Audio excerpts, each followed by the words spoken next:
you got respect too much after pushing them.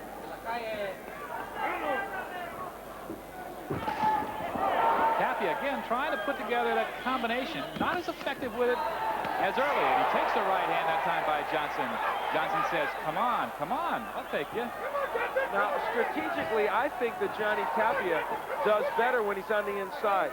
In other words, when he can get past the jab of Johnson and not be at long range where he can hit with those right hands, he's better when he's throwing to the body. And Johnson's doing a good job in this round of keeping Tapia at bay. I think Johnson, Al, is responding like a guy who feels he's taken Tapia's best shot. Well, there may be some truth in that, and Johnson felt he was in very good shape for this bout, fighting at a weight he likes. Fought as high as 118 and 119. When he lost to Junior Jones his last outing, he said he was weighed about 4 pounds more than he did now, likes this weight better, so starting to show that in this round. Well, normally he is described as a slow starter. His people promised tonight that it wouldn't happen. Well, it did. There he took a good right hand by Tapia.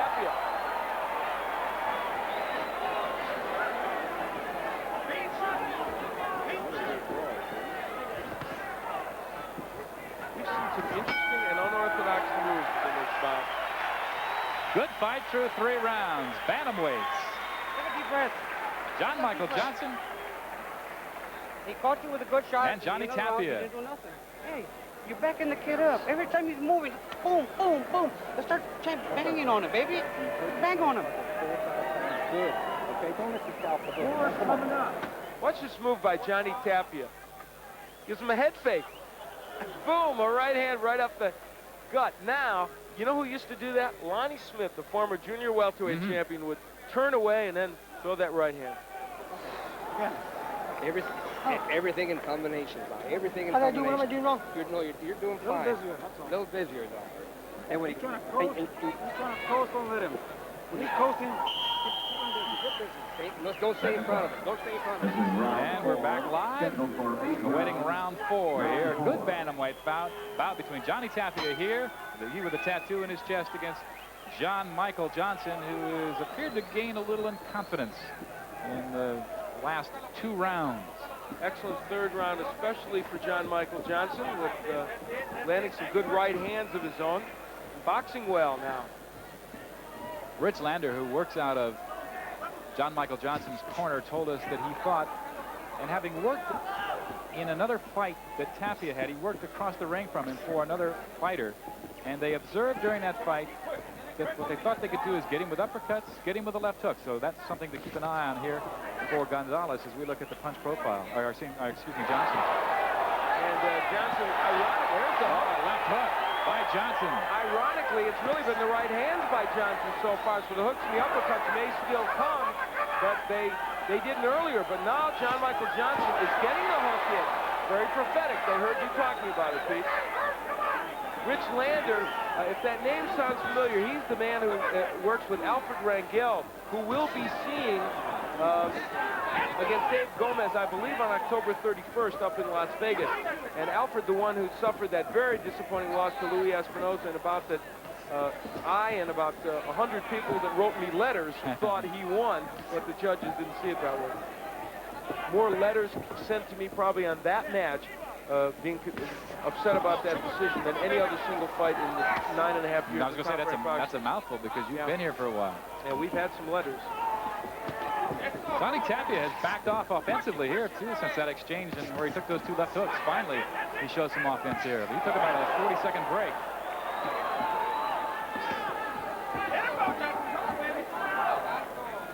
Again in this round, John Michael Johnson being quicker than Tapia, getting off quicker. This is a fight with 2 youngsters, 21-year-old Johnson, 22-year-old Tapia, meeting at a time in their career where it's a tough fight for them. Again, though, Johnson showing in his response to punches that he has taken the best, and he is not backing up.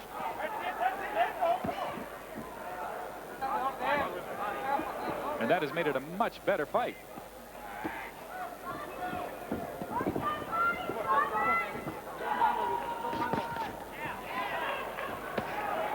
Tapia's still going downstairs, but he's not as effective as he was earlier with it.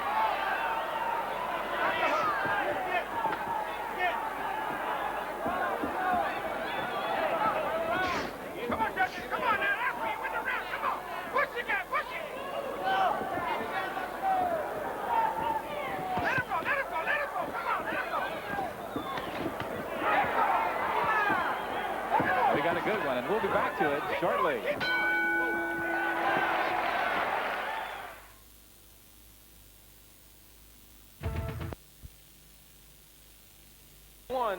They said they could hit Tapia with that punch, and they did there. Well, they didn't. John Michael Johnson did. That's for sure. Round 5.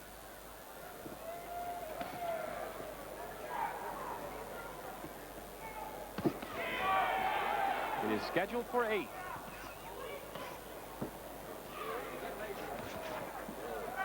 Total punches in the last round.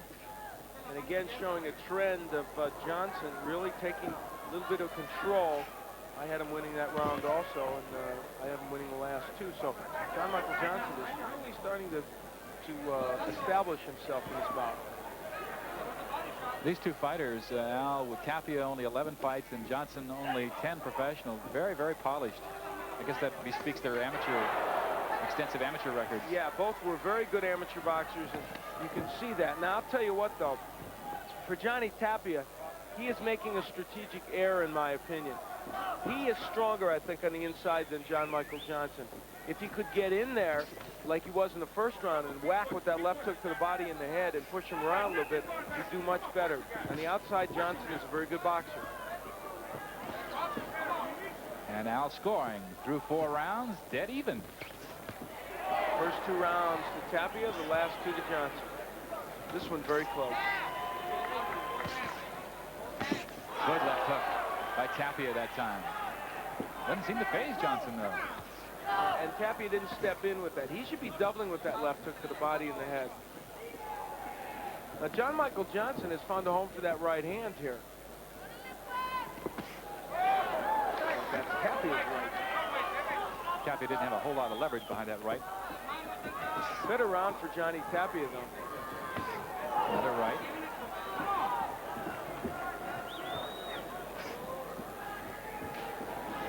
No, though. I think they want Tapia boxing.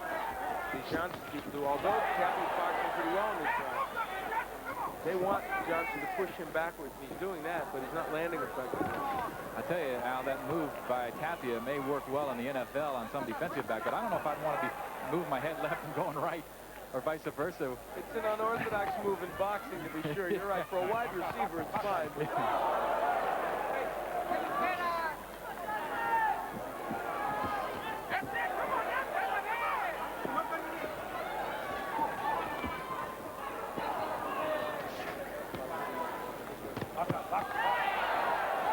Coming to a close here at the end of round 5.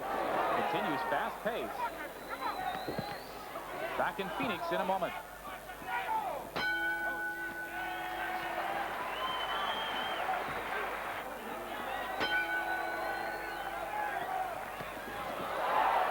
In a round in which Johnny Tapia otherwise did fairly well, look at the combination by John Michael Johnson.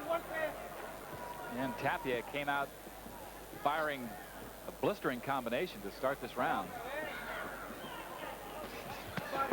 Very interesting matchup of a couple of good young boxers, both with good amateur credentials, both with good pro records. Even the 7-2 record by Johnson, a little deceiving. 2 split decision losses among those 3 decision losses. Of course, Tapia undefeated.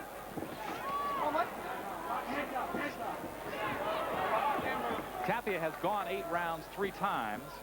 Johnson never has, but I don't think fatigue is going to be a factor just looking at them here.